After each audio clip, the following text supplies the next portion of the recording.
Good evening and welcome to MIC Inside, your exclusive first look at what's going on in Mary Immaculate College. I'm your host Aisling Hassett. And I'm your host Hannah O'Mara. Today on MIC Inside, we'll be checking out a shiny new society in college, taking a look at the accessibility pros and cons of MIC and much, much more. But first, as festivities fill the air, the staff and students of Mary Immaculate College are coming together to begin the holiday cheer in some very exciting ways. For starters, they are bringing in a wonderful event to include student parents across campus. On Wednesday, December 5th, from 5 p.m. to 7 p.m, there will be an elf workshop and picnic, which is completely free. Make sure to grab a spot for you and your families by emailing rob.o'halloran@mic.ul.ie. As well as this, the MIC Thurles campus is offering a winter ball on November 27th, with tickets being sold for €65 each. This isn't to mention the annual events Mary I has to offer in the Christmas period, such as the decoration of the Christmas tree in the Tara building and so much more. Christmas season is well and truly upon us. But what does that mean for students? Stressful assignments and exam season is creeping up on us. Mary I Student Union have brought a fun way to relax your mind from the stress of college. Over to you, Amy. On Tuesday the 19th of November from 12 to 3 p.m, MISU hosted their Sip and Sketch event in the Students' Union Lounge. Students who attended were provided with free beverages, colouring pages and colouring pencils. This event gave students the opportunity to sit back, relax and forget about their assignments and upcoming exams. As we are approaching the end of the semester, this is a busy time for students. Therefore, it is very important for students to prioritise their health and well-being. This event was coordinated by MISU Vice President of Student Experience and Wellbeing, Jade Ryan. I spoke to Jade about this event and the importance of student wellbeing. It is fantastic that MIC can offer students free events such as this one that gives students the opportunity to take a break from their studies for a short time. We hope that an event similar to this one can become a regular occurrence in the MIC semester calendar. Back to you in the studio, Aisling. Thanks, Amy. As Christmas celebrations light up the campus, this season, a new student organisation is hoping to add a meaningful dimension to this big city. We sent a member of our team to talk with the founder of the Rover Society, set up right here in Mary I. MIC has a fantastic variety of clubs and societies available to students. One of the most recent additions has been the Rover Society, established by Owen Halvey. Owen established a society that he believes will be of interest to the students. Hi, my name is Owen Halvey and I'm a member of the Rover Society here in Mary I. Scouting, it's a world youth movement and it hopes to develop young people physically, mentally, emotionally, but it also is all about giving back to your community, your local area, and that's especially what Rovers is. The reception has actually been a lot better than I thought it would be. I think setting up a society in a college in the first part is a very tough thing to do, but I think setting up such a niche society as a scout society, I won't even call it a Rover Society, it is doing scout stuff. It's a very niche topic at the moment.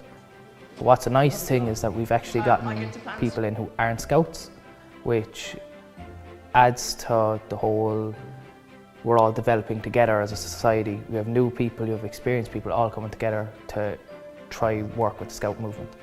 I think the biggest issue is numbers. So like at the moment we only have 6 or 7 people, which in itself is almost a good thing because we all can meet together and we do have full meetings where all of us are there. But it's also a thing of there's a lot of activities in Scouts that do work a lot better with a lot of people, such as having big massive campfires and going out camping. But I think the only other issue of experience is time, because we're all college students, we all have assignments coming up, we're hitting into the November period where everybody has assignments. So trying to find a time where we could all come together and meet is very tough. But I think the benefits of joining a college society is that you get to work on stuff that you do outside of college with people your own age in the college with you, but you also get to challenge yourself, try some new experiences in many societies such as Midas, in chess, in the film society, all different activities that you might not have done outside of college, but now that you're in college you can do it. I'd love to have a massive society where a lot of people new to scouting and people who are already in their scouting journey can come together. And in college life I'd love to see the society running events for the community, for the local area, that kind of gets students involved with the society without having to be a part of the society. Joining a college club or society is a great way to become more involved with college life. If students are interested in joining the Rover Society, meetings are held in the Students' Union Lounge from 6 to 7 p.m. on Thursday evenings. Speaking of new things roaming around the college, Shoppa has great deals for all students to get a healthy and balanced meal. They have a wide selection of sandwiches and potatoes to choose from, and add a bottle of water for only €6. If you're feeling the need for a little warmth this winter, why not try their soup and sandwich deal for just €5.50?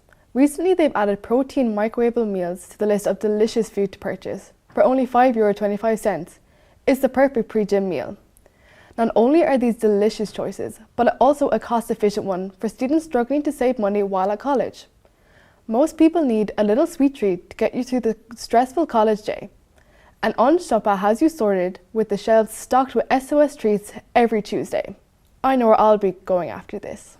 Things may seem bright and happy here in Mary I. There are problems we refuse to overlook.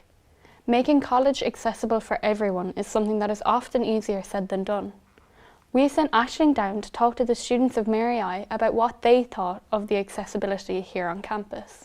Well, as someone with dyspraxia and who requires a certain condition, particularly when it comes to exam settings, MIC have been very accommodating and very supportive with granting me those needs.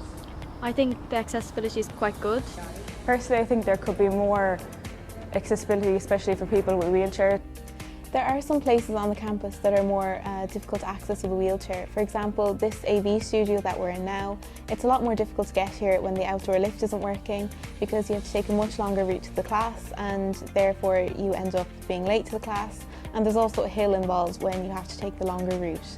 So you do need to have somebody to help you with this, but I'm lucky that the college has provided a support worker for this, but that does mean that you do need to sacrifice your independence in this way.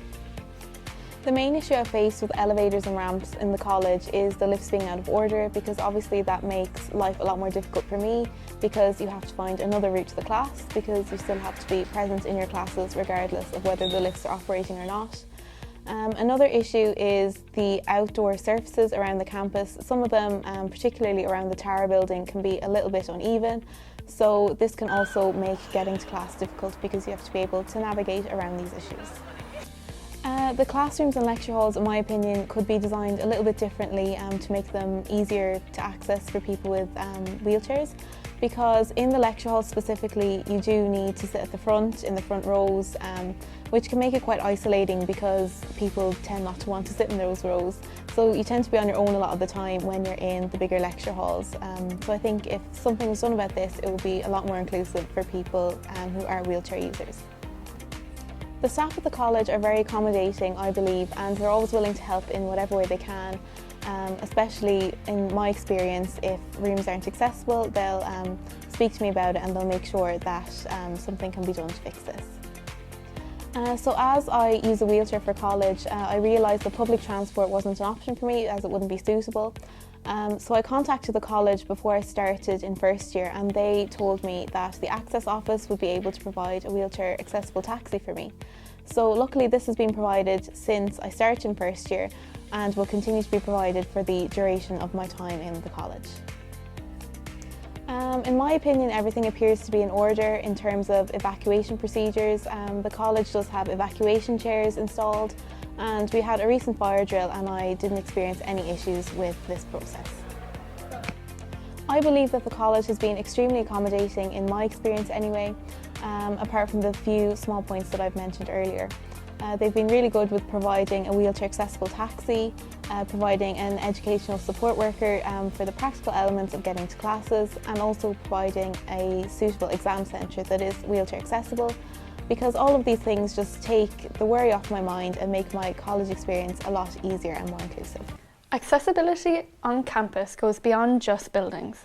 It also includes making sure parking spaces are ready and available for everyone to use. As the demand for parking spaces continues to rise, students, faculty and other staff are facing increased challenges when it comes to finding a good spot at a reasonable price. Luckily, this is starting to see a bit of a turnaround with the very handy and completely free parking opening back up just outside Somerville House. Just be sure to get there early to secure a spot, as this is a fan favourite and usually fills up by 9 AM. As well as that, the campus offers an overflow car park near the Talton, paid parking at just €3 a day in Car Park 1, and they have also started a fabulous park and ride service from the Greyhound Stadium, with buses starting bright and early at 8:30 AM and finishing at 6 PM every Monday to Friday. And on that delightful note, we've unfortunately run out of time for today's episode. Thanks for tuning in, and we hope you'd enjoyed. And we'll see you next time on MIC Inside. I'm Aisling Hassett. And I'm Hannah O'Mara. Thank you and good night.